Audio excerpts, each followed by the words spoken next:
Yes, hello and welcome back to the DNB TV studio here at the Center Court in the ONS. Together with me here now is Bjørn Haugland. You are the Chief Sustainability Officer at the DNB GL. So welcome to you. Thank you. How would you describe the atmosphere at the ONS this year? Well, I think the theme of the year is transition, and I think the atmosphere very much represents an industry in transition. I think we see a lot of sessions working on the transition between a fossil fuel energy system into a more renewable and clean system. And I see many of the participants are really working on understand how this can be done and how they can draw opportunities in their companies.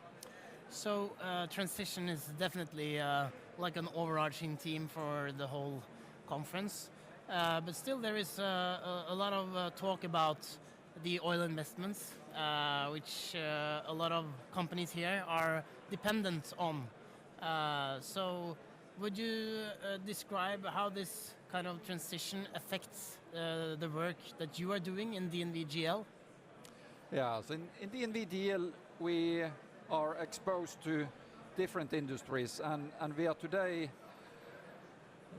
doing our part in kind of building the bridge between what we are doing in oil and gas and into renewable.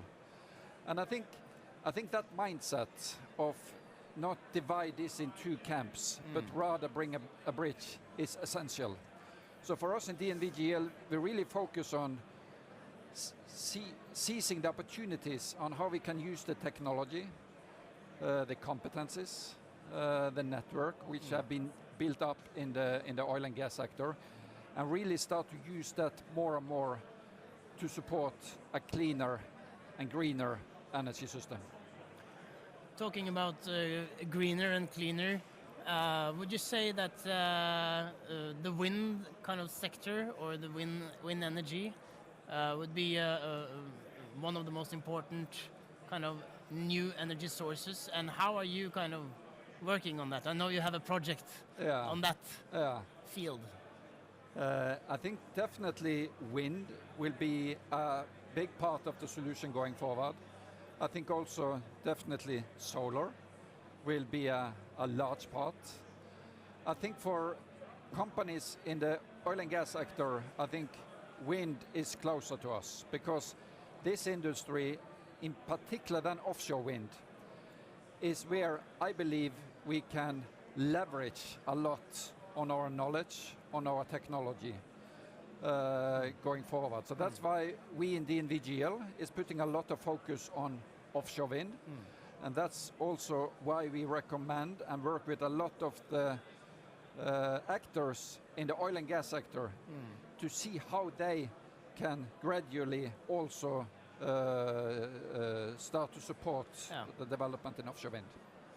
And this project that you are working on, the Wind project, what is that all about?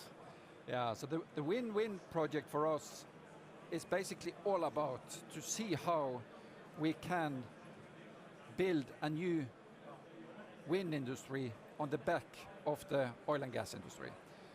So very precisely, it is to use floating wind turbine to power the water injection in the oil and gas production. So the water injection require a lot of energy, and our idea is to use wind power instead of gas turbines to do that.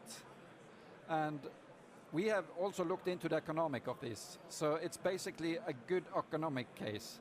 But of course, in addition, it is a more cleaner way of producing oil and gas. But for me, more important is basically that this is how we build competence for floating wind.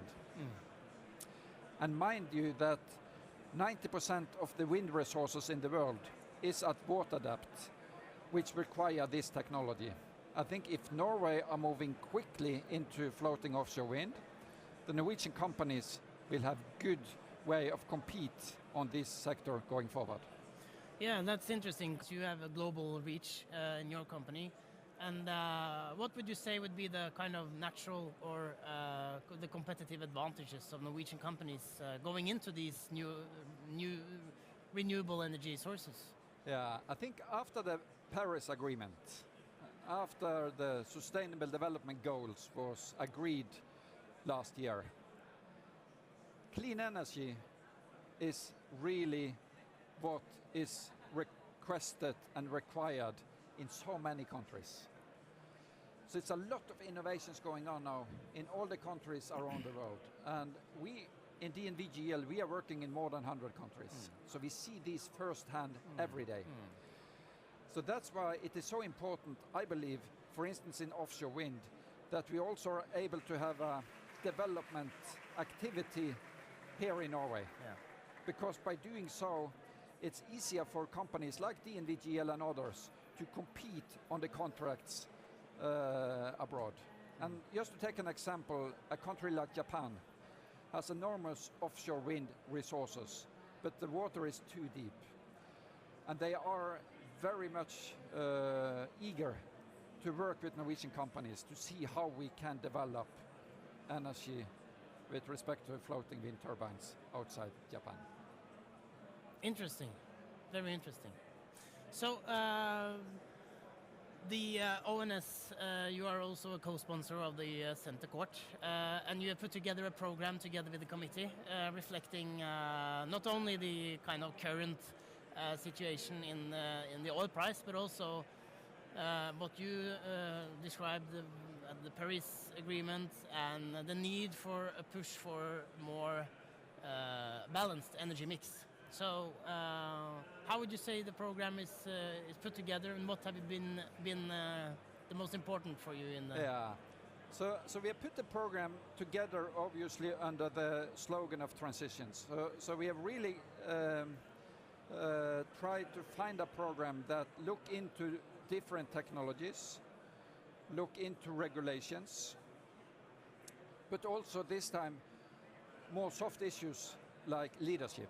So you know, which kind of leadership capabilities must companies look at, taking the companies on the right side of history through this transition. Because of course, mainly due to technology, things are moving rapidly. In Center Court today, Rune Bjerke mentioned that only 2 years ago, the whole product you have now to use your mobile phone, Vips, yes, was not even invented. And now I think he said it's like 40% kind of progress. So that was in terms of 2 years for a bank. And of course, bank and media and these industries are kind of further ahead in the transition with particular digitalization. These are about now to hit the energy sector full time.